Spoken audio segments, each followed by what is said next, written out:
In a world where literally anyone can host a podcast, two stoners come together to unite their marijuana and movie knowledge to bring you the latest movie review, as long as they remember to press record. Welcome to the Blunt Movie Reviews.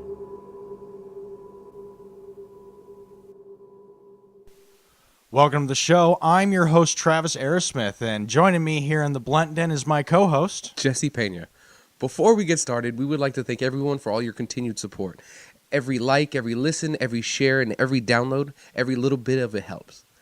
We would also like to thank Sony Pictures and specifically Nancy Wazinski for giving us the opportunity to screen this movie prior to its nationwide release, which is January 4th, 2019. And that movie is Escape Room.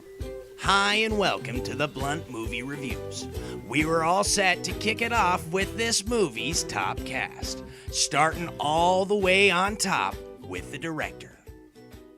This movie is directed by Adam Robitel, and I don't know about you, but I haven't seen much, if anything, that he's directed. No, I haven't seen anything he's done except for the movie we're reviewing, but I did notice he is doing the fourth Insidious movie, the Insidious: The Last Key.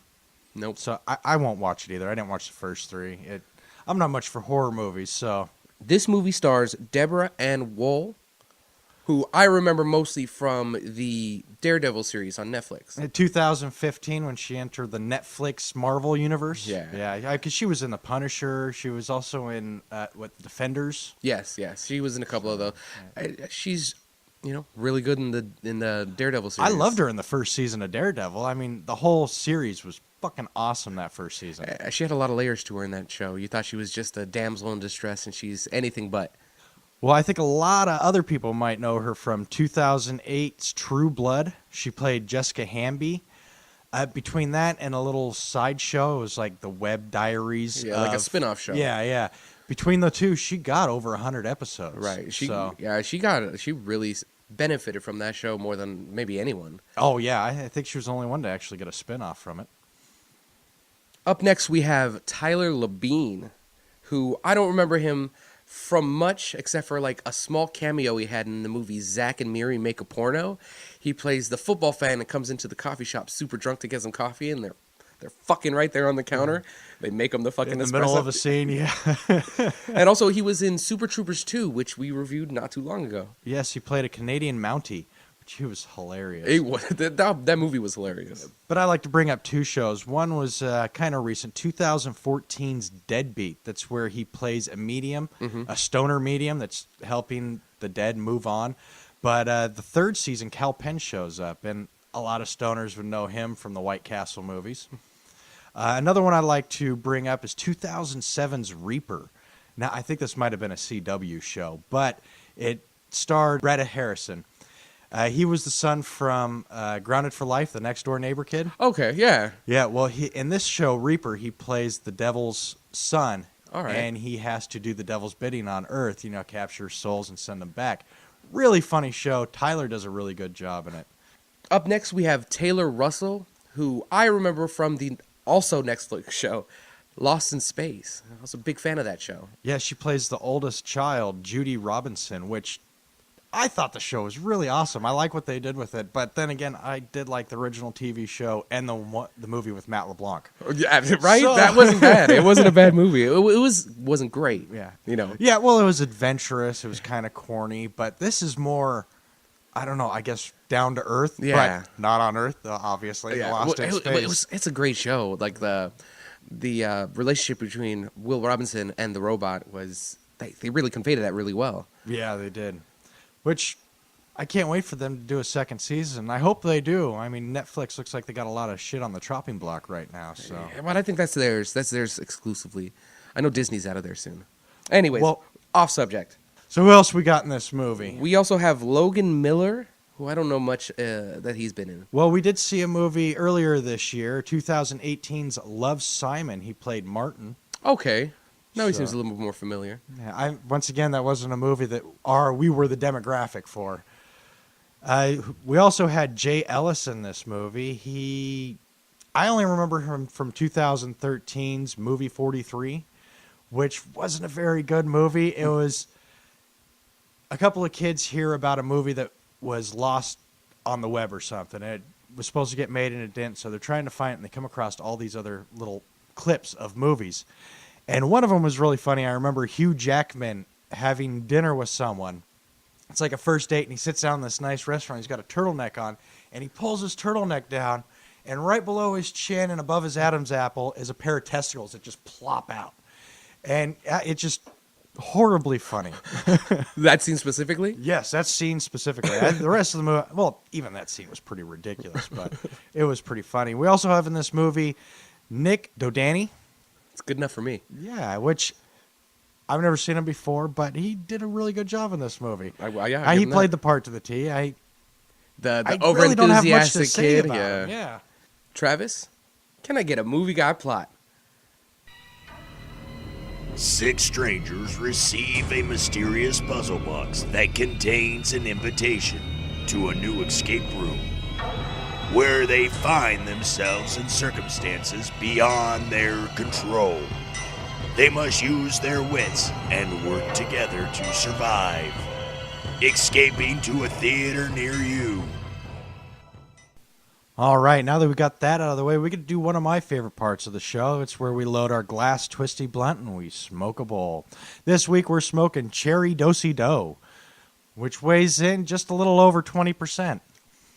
Like there's one mystery solved. Now how about we hit that blunt? Review.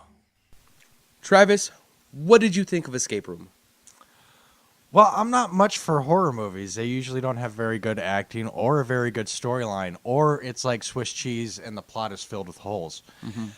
And like I said, I'm not the demographic for this movie, but well, considering it was PG-13, definitely weren't. Yeah, I was expecting it to be a little more gory, especially since it's listed as a horror movie. That's my biggest problem with the movie. Well, they go through multiple rooms, and the first room I would say was the best. The lead up to the actual going of the movie was better than the rest of the movie. Absolutely. And just such disappointment that there wasn't just gore everywhere. Like, it just seemed like a movie that was just in the vein of Saw. Well, yeah, I mean, that's where I thought escape rooms came from. The movie Saw came out, and then we got escape rooms, and now we're getting a reboot of Saw called Escape Room. That's what this movie seemed like to me. It seemed like a reboot of Saw. Like a watered-down version of it. Which, now that I'm thinking about it, they could turn this into a Saw movie. Because originally, when they first started the Saw movies, they said they were going to do 13 of them. Last I checked, they stopped at, 8 was the last one? Right. Jigsaw? So we could just count this as one of them as like the number 9. It could be. There was a lot of mystery in this movie on who the higher people up. So I mean, we may never know, especially if they don't make a second one. yeah, they did a really good job of keeping us in the dark of who the main bad guy was, and I don't think they ever really told you who it was. They got to have a second one, right? Yeah, I got to have a build up. Tyler Labine, I thought, held the acting in this movie. It seemed like he was a senior actor and he kind of carried the crew. He did a really good job. He wasn't overly funny, which is what I expected from him, to just go balls out and try to just be like physical comedy funny. He was more like bad dad jokes. Yeah, funny. I felt it came across very well, and it wasn't forced at all. He was funny, and he seemed like the father figure that these kids needed to get through this. I thought they did a good job with the camera work. I mean, in the past episodes that we've done, I've really complained a lot about the camera work that these people are doing. I mean, I don't want to see the same scene from 50 different angles and it's all jumbled up, you know? Right. This was a smooth transition. I mean, if we weren't the demographic, it was done pretty well, but I didn't think the music was bad either. The music did kind of get me going, here and there. I thought the rooms themselves that they were in were really interesting. They just didn't do much with them. It was like, you're in a room, time to die. Instead of giving them time to figure out a little bit of what they're doing, like they just were just like, well, it's time to die. And they just kind of had to fumble through everything, and they didn't like do the escape room experience that you're supposed to do. Yeah, you would think in reality a lot of more fuck-ups would happen, and they'd just die just because, the whole psychological stress on you and trying to think just like that and come up with the answers. I mean... And every room, it seemed like the first thing they touched, instigated the room. Yeah. And it was just kind of like, they didn't have any time to really figure it out. And so we're moving so fast and the camera's moving so fast. We're trying to figure out, as they're trying to figure out, they're not going to figure it out. Yeah. In real life, I think no one would have made it past the first room. Absolutely. That first room was really well done, though. I was also very, like we said it earlier, Nic Dodani did a great job of playing the over-enthusiastic escape room pro. Yeah, escape room nerd. I would go with pro nerd. And he was all gushing over it. So, Jesse, what do you think people should do? Check this movie out in theaters when it comes out? Wait to stream it or rent it? Or fuck it? Oh, man. This is a skippable one. Go watch Lost in Space with Taylor Russell, a way better movie. It's not a horror movie, but, we want to watch. You only have a certain amount of time in a day. You probably do better than Escape Room. Well, I'm going to say there's other things out in the theater to see. For the horror enthusiasts, I would say just wait till it comes out on Netflix or rent it on Redbox. It's not a really great horror movie. Mm-hmm. It's nothing like... It will never be a classic. No, absolutely not. It's not even a movie capable of like a cult following. Yeah, people will get behind it. I wouldn't doubt if it gets a second one, though. Oh, neither would I. They always just pumping those horror movies out. The next one might just go straight to Netflix or Amazon or Hulu or something like that. Right, absolutely. Well, that's going to bring us towards the end of our show, where we like to close out the show by playing a little game called Reboot Madness. That's where we take a movie from our past and try to reboot it with a cast that hopefully won't screw it up as bad as previous reboots. And there are too many to even mention that you don't want to see. We got no control over the script, but at least we can, try to put a good actor in there. Absolutely. That's right, kiddos. It's time for another edition of Reboot Madness.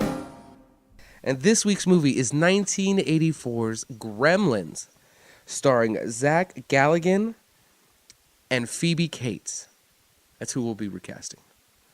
Travis, hit me with the movie guide plot. During Christmas in 1984, a boy inadvertently breaks 3 important rules concerning his new pet and unleashes a horde of malevolent, malicious monsters on a small town. All right, Jesse, who did you choose to replace Zach Galligan as Billy Peltzer? Well, I don't know if this is going to surprise you because you didn't really like the DC movie universe too much, but I went with The Flash, Ezra Miller. I wanted to get a young kid who kind of looks similar to... From the movies or the TV show, The Flash? Oh, no, the movie, not the TV show. From Justice League? Ezra Miller, yeah. Okay. And, I thought he had a good look, looked similar to Zach Galligan. And, I think he really pulled it off. Looks like he could play a young kid who is a bit naive to the rest of the world. And, Gizmo's amazing. I think that would be a great movie to reboot. I don't know why they haven't done it yet. Oh, I'm sure it'll be coming soon. All right, who did you choose to replace Phoebe Cates as Kate Beringer? I went with Alexandra Daddario. I don't know if you remember her. She's from the show True Lies Percy Jackson series. And a couple other things, a couple horror movies. I don't know. I just wanted an iconic woman in the vein of Phoebe Cates. Phoebe Cates was one of the biggest actresses at the time, young actresses. She was real big in the 80s. And Alexandra Daddario is sort of the same. Who'd you choose to play Billy Peltzer? I chose Spider-Man, the newest Spider-Man, Tom Holland. Just to me, he looks like a kid that, would forget to do something that he should be doing. I'd give you that. Yeah. Absolutely. With his constant spoiling of Marvel Universe movies. Absolutely. He seems like that kid. That's a very good pick. I like that one. And what about Phoebe Cates' character, Kate Beringer? I chose Emma Roberts. And I'll tell you why. You might remember her from We're the Millers. She played the daughter. Okay. There's a scene in Gremlins where Phoebe Cates starts talking about the death of her father and Christmas, and she gets all dramatic and just kind of steps off. And it just kind of reminds me of Emma Roberts in We're the Millers when she plays the innocent victim girl. Right.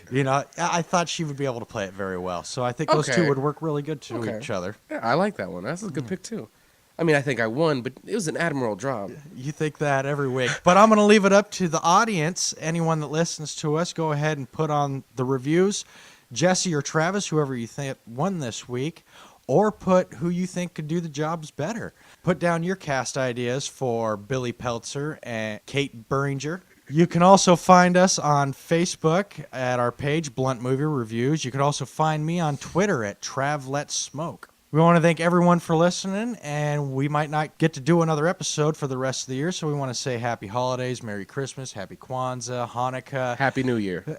Feliz Navidad. Whatever you celebrate, enjoy celebrating, and we'll catch you guys next year. Take it easy. All right, Bob, that wraps it up. Roll credits. Let's get out of here. Good job, everyone. Good job.